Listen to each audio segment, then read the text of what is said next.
is asking about the Tabligh Jamaat. And everybody knows that Tabligh Jamaat is one of the large groups of Muslims who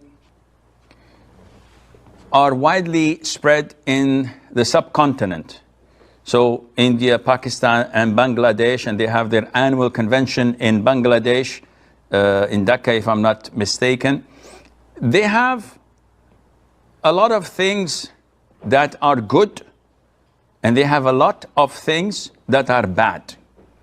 So they are the kindest of the groups. They're peaceful, they're very generous, they're nice, easygoing people.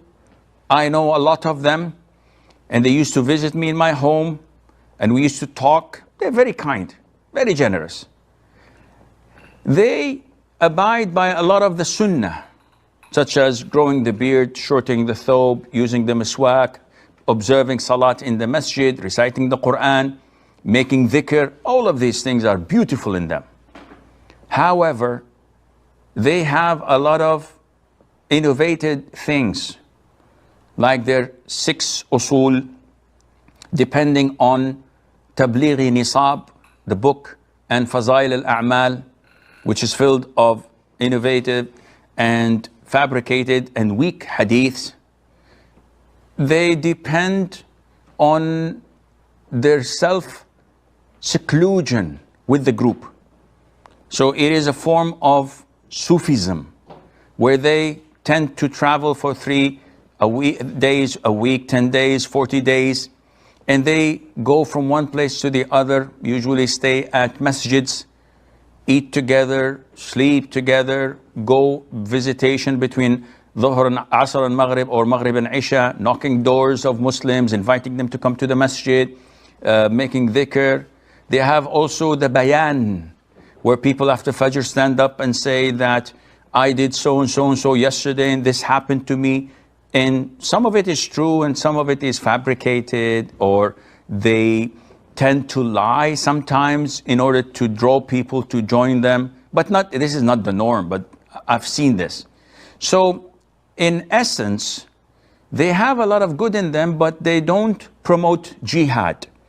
They do not promote scientific circles of knowledge, because they think that this fuels dispute, whether this is halal or haram. So they refrain from learning a lot of the knowledge, and that is why you don't find a lot of academics among them.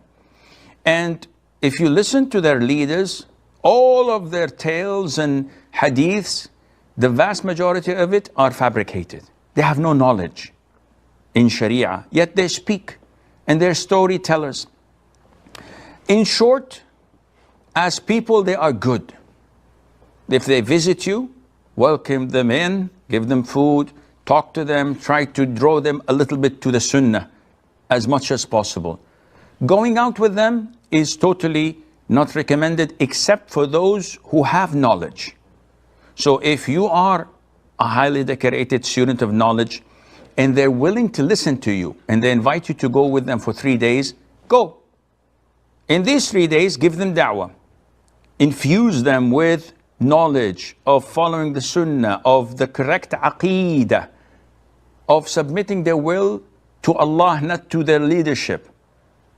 And if you succeed in that, that's a lot of good, insha'Allah Azza wa Jalla. Allah knows best.